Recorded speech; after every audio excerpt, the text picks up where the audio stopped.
¿Por qué no hablamos de la redistribución de la riqueza? Porque precisamente no se puede hablar de la distribución de la riqueza porque el discurso woke tiene una finalidad que es desviar el foco del conflicto de clase, ¿no? Parece que ahora estoy hablando en términos marxistas, pero por no en términos marxistas antiguos para que se entiendan. No vamos a hablar ahora de una posición más ecléctica como puede ser la del nacionalismo peronista, que tiene una posición distinta. Pero en términos más crudos, para que se entienda internacionalmente, lo que pasó acá es que hubo un cambio en el sujeto político, de la clase a la identidad individual. Ya el sujeto político no es una clase social, no es el trabajador, no es el obrero, no es el proletario, en términos más marxistas todavía, sino simplemente es la identidad individual. El discurso woke, entonces, aparece en los sectores académicos postmodernos y es adoptado rápidamente por los medios de comunicación, por las ONG, por las empresas multinacionales, que esto es clave para ver a quién le interesa, por qué las empresas multinacionales cuyo fin es ganar dinero a como dé lugar y que no tiemblan ante la destrucción de su propio país de origen, como pasa en Estados Unidos, se interesan por estos temas. Porque estos temas reconfiguran la opresión social, la idea de opresión social. Antiguamente, el eje de la opresión, ¿por dónde pasaba? Por la explotación de clase. Básicamente tenía que ver con relaciones de trabajo desiguales o económicas desiguales. El trabajador versus el capitalista, las mayorías versus las élites. Ahora, el eje es otra cosa. Ahora el eje es la identidad individual, ya sea de género, de raza, orientación sexual, que se basa en pronombres, microagresiones, porque es tan invisible que hasta hay que inventar términos como microagresión, donde el conflicto se define entre un grupo identitario y no entre una cuestión económica. Acá el problema es que yo ofendo al colectivo trans, que ofendo al colectivo homosexual, que ofendo al colectivo feminista, que ofendo al colectivo trans, travesti, no binario o al que se les ocurra.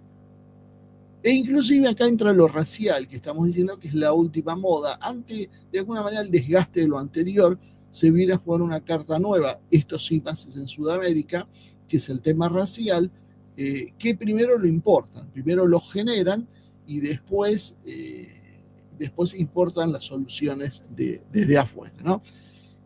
¿Cuál fue el resultado de este proceso?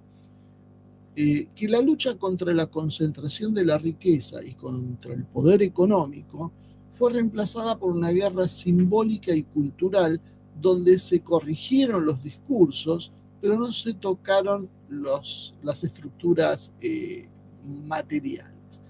Entonces, tenemos una dicotomía nueva, que es la militancia simbólica, que es la actual, contra la lucha estructural, que era la lucha del pasado, lo que pasaba a principios del siglo XX, donde los obreros luchaban contra el capital.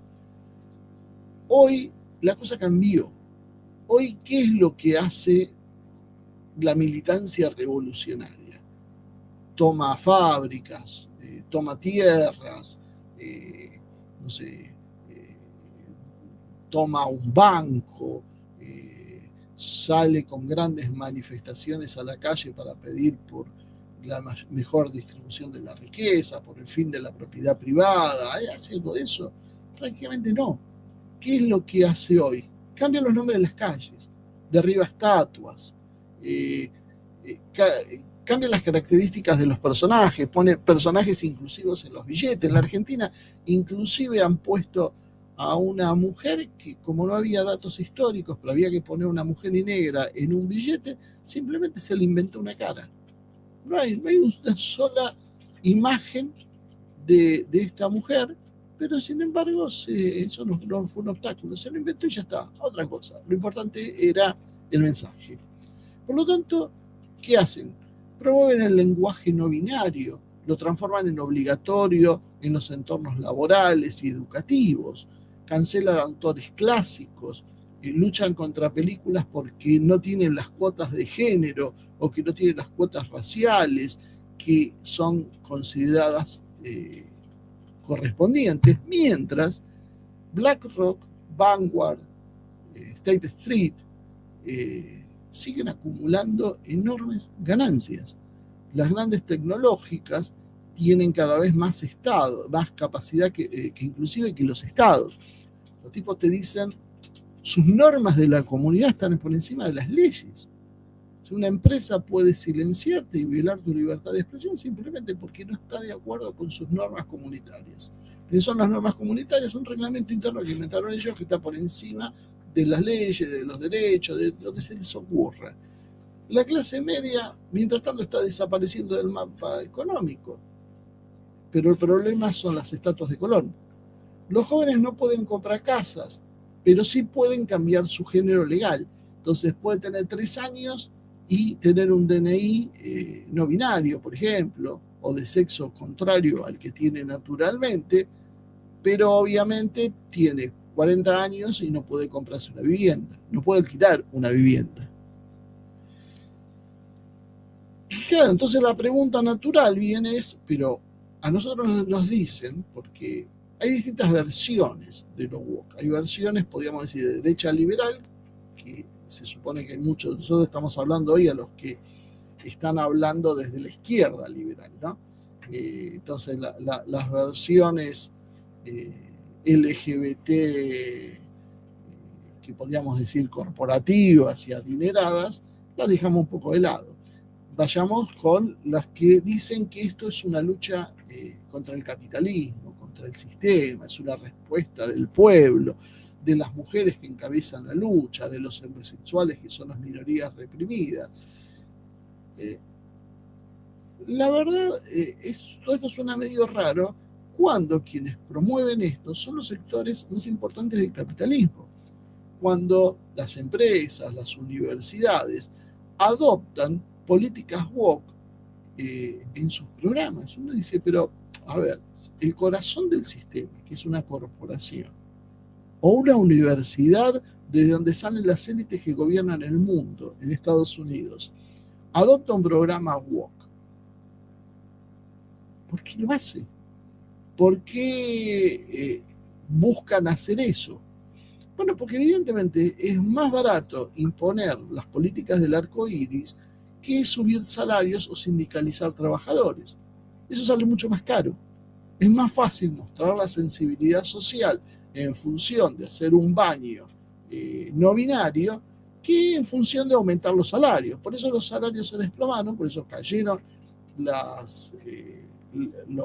los ingresos de las clases medias y bajas, pero eso sí, todas las grandes empresas tenían su departamento de género, porque es más barato. Además, esto sirve para fragmentar la respuesta del conflicto social. Porque cuando vos empobreces a lo largo de la historia, viste reacciones. No hace falta ir al capitalismo como único esquema. Antiguamente, si un señor feudal o un rey se pasaba de la raya, había reacciones populares, había levantamientos que generaban las malas políticas, las hambrunas, las presiones. Hasta Robin Hood viene su historia desde ahí. Ahora no hay más Robin Hood, ahora hay Hood Robin. Son los que le roban a los pobres para darle a los ricos, como hace el presidente Milei. ¿Qué hace Milei sino decirte que los héroes son los empresarios? Entonces acá hay una idea de promover la legitimidad moral de estas políticas. Y la idea de los woke, ¿para qué sirve? Para generar entonces la respuesta a esa opresión que antes se daba en forma de levantamiento en una división que la imposibilita. Porque hay múltiples microcausas identitarias que terminan por disolver la identidad de la clase trabajadora. La clase trabajadora, las clases populares, no tienen una identidad colectiva que las una, sino se las fragmenta. Se las fragmenta entre blancos, entre negros, entre heterosexuales, entre bisexuales, entre lo que a cada uno se le pueda ocurrir que pueda fragmentar. Por eso es importante que haya múltiples identidades. Siempre hablemos en plural. ¿Por qué? Porque eso rompe el concepto de unidad. Y si se rompe el concepto de unidad, es muy difícil organizar cualquier tipo de resistencia, porque cada uno tiene un problema. Ya no luchamos por un mejor salario, luchamos por la opresión del hombre blanco contra la mujer negra bisexual, por ejemplo.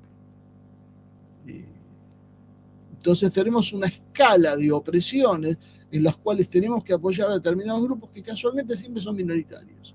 Siempre son minoritarios. Siempre hay que apoyar a los minoritarios en contra de las mayorías, porque esto es lo que fragmenta, si no unifica. Y ahora tenemos un bloque social entonces luchando ya no por una redistribución justa de las riquezas, sino tenemos una multitud de tribus que compiten por tener mayor atención o algunos beneficios secundarios.